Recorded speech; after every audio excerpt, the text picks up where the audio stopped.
le ministère des Affaires étrangères du Kyrgyzstan pour qu'ils commencent à échanger au niveau technique par quel domaine nous devons commencer notre coopération, que ce soit dans le domaine agricole, que ce soit dans le domaine de l'énergie, que ce soit dans le domaine de la santé ou aussi dans le domaine des infrastructures, notamment les routes, la transformation et l'industrie, etc. Nous avons eu aussi eu l'occasion de visiter le musée national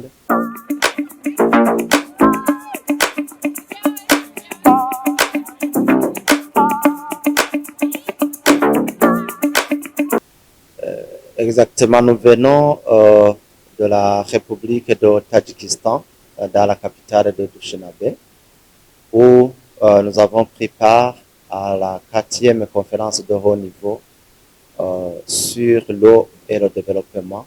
Et c'était sur l'invitation de mon homologue, le Premier ministre du Kyrgyzstan.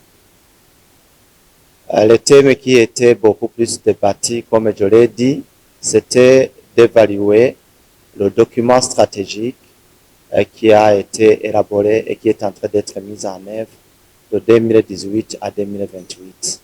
Nous avons vu que la plupart des actions ou des activités ont été réalisées dans ce cadre de ce document stratégique, mais aussi il reste d'autres activités à faire. C'était le moment aussi de voir comment nous allons préparer l'autre évaluation en 2028 pour voir comment l'eau va de pair avec le développement d'un pays ou des Nations Unies. Comme cette conférence a été organisée par le gouvernement de Tadjikistan en collaboration avec les Nations Unies, on a beaucoup plus débattu sur comment l'eau pousse directement au développement. Comme vous le savez, l'eau, c'est la vie. Sans eau, il n'y a pas de vie. Ça nous aide à avoir la production agricole, ça nous aide à avoir de l'énergie électrique, ça nous amène aussi à avoir, je dirais, à avoir l'hygiène corporelle et l'assainissement. Donc, l'eau est très importante et la gestion des ressources en eau doit être au centre du développement des différents pays. Et nous avons vu aussi que la plupart des pays, il y a quelques défis de la gestion des ressources en eau. Comme vous le savez, nous recevons de l'eau qui vient en amont et nous le transférons aussi en aval pour les autres pays.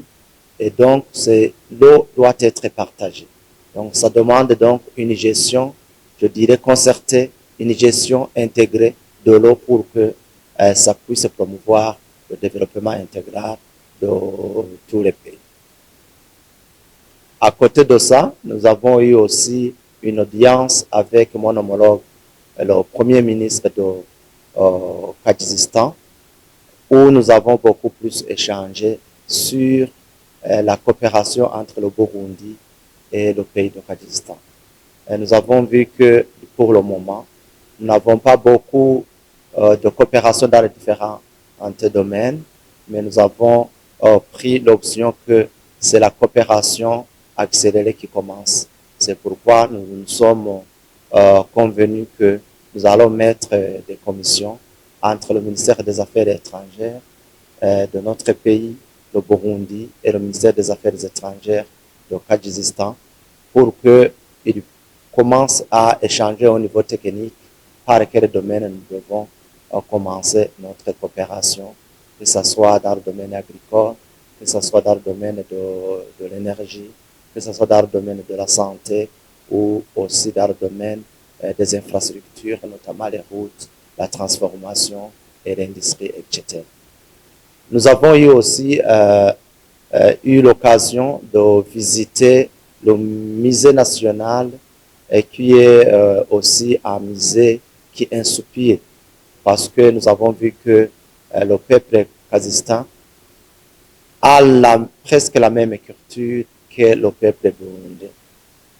nous avons vu que eux aussi, ils ont utilisé la forge, ils ont eu des forgerons, ils ont eu à bâtir des habits en bois, ils ont eu aussi à avoir une culture comme le nôtre. Donc, nous avons appris de les remiser et nous avons vu qu'il est temps que nous rassemblons toute la culture burundaise, que ce soit au niveau de la culture, au niveau de la religion, au niveau de danse, au niveau du pouvoir que nous avons eu dans le passé pour qu'on puisse faire cette correction de tout ce qui a été fait dans le passé afin que notre jeunesse puisse savoir d'où vient le pays et d'où on est pour le moment, où est-ce qu'on peut aller tout en travaillant sur la culture de nos ancêtres. Après ça, nous avons eu aussi l'occasion de visiter un grand barrage hydroélectrique qui fournit 3000 mégawatts. Et nous avons appris que sur ce barrage, sur cette, je dirais, rivière euh, qui fournit cette énergie hydroélectrique, on a pu construire 6 barrages hydroélectriques, ce qui permet de maximiser et de rentabiliser l'eau de cette rivière. Donc, avec les eaux et les fleuves, les rivières que nous avons ici au Burundi, nous pouvons avoir une grande production de l'énergie en s'inspirant du modèle du Kyrgyzstan. Voilà en gros ce que notre visite, notre prise de part de cette conférence internationale, ce que nous avons pu bénéficier et ce qui va aider aussi le Burundi.